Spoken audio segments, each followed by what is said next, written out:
প্রিয় দর্শক, আসসালামু আলাইকুম। আজকে আপনাদের তৈরি করে দেখাচ্ছি রাঁধুনি রেডিমিক্স কালাভুনা মশলা দিয়ে কালাভুনা। প্রথমেই আপনাদেরকে একটু দেখিয়ে দিচ্ছি, তাহলে আপনারা বুঝতে পারবেন এটা কতটা পারফেক্ট একটা রেসিপি। তো চলুন তাহলে রান্নাটা শুরু করা যাক। কালাভুনা রান্না করার জন্য আমি এখানে পরিষ্কার করে ধুয়ে গরুর মাংস নিয়েছি 1 কেজি। আপনারা চাইলে গরুর মাংসের পরিবর্তে খাসির মাংসও ব্যবহার করতে পারেন। কালাভুনা রান্নার জন্য নিয়েছি রাঁধুনি রেডিমিক্স কালাভুনার মশলা। এই প্যাকেটে 2টি প্যাকেট রয়েছে, একটি ছোট এবং একটি বড়। প্রথমে বড় প্যাকেটের অর্ধেক মশলা ব্যবহার করব, যেহেতু মাংস 1 কেজি। 2 কেজি হলে পুরো প্যাকেটটাই ব্যবহার করতে হতো। দিয়ে দিচ্ছি পেঁয়াজ কুচি, দিয়ে দিচ্ছি ফালি করা 3-4টি কাঁচামরিচ। এরপরে দিব 2 চা চামচ ঝালের গুঁড়া, তারপরে দিব 1 চা চামচ হলুদ গুঁড়া, এরপরে দিব আধা চা চামচ ধনিয়া গুঁড়া ও জিরা গুঁড়া, সামান্য পরিমাণে আস্ত জিরা, 3টি এলাচ, 2টি দারচিনি ও 2টি তেজপাতা দিয়ে দিব।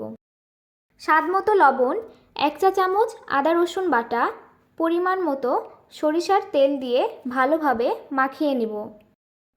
একেবারেই ঝামেলাবিহীন সহজ রান্না। যখন খুব বিজি থাকবেন, বিজি সময়টাতে খুব সহজেই কালাভুনার মশলা দিয়ে কালাভুনা রান্না করতে পারবেন। আর এটা কিন্তু খেতে অনেক মজা, পরিবারের সবাই মিলে অনেক এনজয় করতে পারবেন।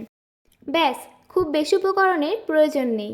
এই অল্প কয়েকটি উপকরণ দিয়েই মাখিয়ে চুলায় বসিয়ে দিলেই আপনার গরুর মাংসের কালাভুনাটা রেডি হয়ে যাবে।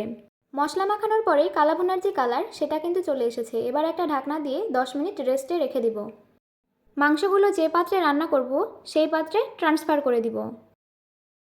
পরিমাণ মতো পানি দিব, দিয়ে এটাকে ভালোভাবে মিক্স করে নিব। অনেক বেশি পরিশ্রম করে আপনাকে ভেজে ভেজে মাংসটাকে কালার করতে হবে না। এটি এমনিতেই রান্না করতে করতে খুব সুন্দর একটা কালার চলে আসে কালাভুনার। বাড়িতে গেস্ট আসলে আপনি কালাভুনা দিয়ে তাদেরকে আপ্যায়ন করতে পারেন। এরপর একটা ঢাকনা দিয়ে ঢেকে দিব। প্রথম অবস্থায় হাই ফ্লেমে রেখে এটাকে একটা বলক দিয়ে নিব। এই পর্যায়ে এটাকে আবারও নেড়েচেড়ে দিব। প্রথম অবস্থায় এটাকে হাই ফ্লেমে রেখেছি 5 মিনিট। এরপর 20 থেকে 25 মিনিট লো ফ্লেমে রান্না করে নিব। 10 থেকে 12 মিনিট রান্না করার পরেই দেখবেন মাংস থেকে পানি ছেড়ে দিয়েছে। সেই পানিটা টেনে যাওয়া পর্যন্ত রান্না করে নিতে হবে। আমার আবার মাংসে গোটা গোটা রসুন খেতে খুব ভালো লাগে, তাই 3টি রসুন দিলাম। এটা একেবারেই অপশনাল, আপনারা চাইলে স্কিপ করতে পারেন। দেখতেই পাচ্ছেন পানিটা টেনে গেছে। যখন দেখবেন গ্রেভিটা এরকম টেনে আসবে, সেই পর্যায়ে মাংসটা সিদ্ধ করার জন্য আবারও পরিমাণ মতো পানি অ্যাড করতে হবে। আমি এখানে গরম পানি ব্যবহার করেছি, এতে মাংসের স্বাদ আরও দ্বিগুণ হয়। গরম পানিটা এমনভাবে দিলাম যেন কিছু মাংস ডুবে যাওয়ার মতো হয়। চুলার আঁচটা মিডিয়াম বা তার থেকে একটু কম রেখে রান্না করতে হবে। এরপর একটা ঢাকনা দিয়ে ঢেকে দিব। এরই মাঝে কিন্তু আমি বেশ কয়েকবার ঢাকনাটা খুলেছি এবং নেড়েছি। দেখতেই পাচ্ছেন কালারটা অনেকটাই চেঞ্জ হয়ে গেছে এবং পানিটাও টেনে গেছে। যখন গ্রেভিটা এমন হয়ে আসবে, তখন কিন্তু আপনাকে ঘন ঘন নেড়েচেড়ে দিতে হবে। তা না হলে মশলাগুলো তলানিতে লেগে যাবে। যদি মশলাগুলো পুড়ে যায়, সেক্ষেত্রে মাংসের স্বাদ নষ্ট হয়ে যায়। যখন গ্রেভি এরকম ঘন হয়ে আসবে, তখন রাঁধুনি রেডিমিক্স গুঁড়া মশলার ছোটো যে প্যাকেট ছিল সেটা ব্যবহার করতে হবে। দিয়ে এখন এটাকে মিক্স করে নিচ্ছি। এ পর্যায়ে এটাকে ঢেকে দিয়ে মোটামুটি ঘন হয়ে আসা পর্যন্ত রান্না করতে হবে। এরই মাঝে আমি বেশ কয়েকবার ঢাকনাটা খুলেছি এবং নেড়ে দিয়েছি। জাস্ট কোনো কাজ নেই, কয়েকবার ঢাকনাটি খুলবেন আর নেড়ে চেড়ে দিবেন। এতেই দেখবেন কালাভুনার যে কালার সেটা চলে এসেছে। কালাভুনাটা প্রায় হয়ে গেছে। অন্য একটা কড়াইয়ে বাগার দিয়ে নিচ্ছি। বাগার দেওয়ার জন্য লাগবে পেঁয়াজ কুচি, সরিষার তেল। কালাভুনা কিন্তু সরিষার তেলেই রান্না করতে হয়। চেষ্টা করবেন সরিষার তেলেই রান্না করতে, এতে করে টেস্ট আরও ভালো আসবে।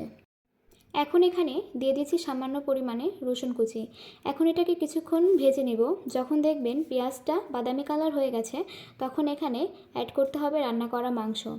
মাংস দিয়ে সাথে সাথে চুলাটা বন্ধ করে দিবেন, তা না হলে পুড়ে যাবে। কিছুক্ষণ এভাবেই রাখবেন, এতে করে বাগারের যে সুন্দর ফ্লেভারটা সেটা মাংসে সেট হয়ে যাবে। এখন এই বাগার দেওয়া মাংসটা ঢেলে দিচ্ছি। এভাবে দিলে কিন্তু কালাভুনার টেস্টটা বেশি হয়। পারফেক্ট টেস্ট পেতে আপনারা এভাবেই রান্না করবেন। তেল মশলা মাংস মিক্স করে নিতে হবে, মিশিয়ে নেওয়া হলে ঢাকনা দিয়ে ঢেকে দিতে হবে। বেশ কয়েকবার এভাবেই মাংস নেড়ে চেড়ে দিতে হবে। যখন এরকম ঘনত্বে চলে আসবে, আপনার কাছে মনে হবে কালাভুনাটা হয়ে গেছে, তখন নামিয়ে নিতে হবে। এই কালাভুনা রান্নাটা এত সহজ, যারা ব্যাচেলার বা একেবারেই নতুন রাঁধুনি তারাও কিন্তু খুব মজার কালাভুনা রান্না করতে পারবেন এই রাঁধুনি রেডিমিক্স কালাভুনা মশলা দিয়ে। আপনারা যদি রাঁধুনি রেডিমিক্স মশলা দিয়ে রান্না করেন তাহলে একদম পারফেক্ট হবে এবং অল্প সময় বাঁচিয়ে রান্নাটি করতে পারবেন। এটা খেতেও অনেক মজা। যখন এটা রান্না করবেন তখন দেখবেন আত্মীয় স্বজন পরিবারের সবাই ভীষণ পছন্দ করছে এবং আপনার অনেক প্রশংসা করছে। তো প্রশংসা পেতে রান্নাটা অবশ্যই ট্রাই করবেন এবং ট্রাই করে রান্নাটা কেমন হয়েছে তা কমেন্টে জানাবেন। এতক্ষণ রেসিপিটা দেখার জন্য সবাইকে অসংখ্য ধন্যবাদ।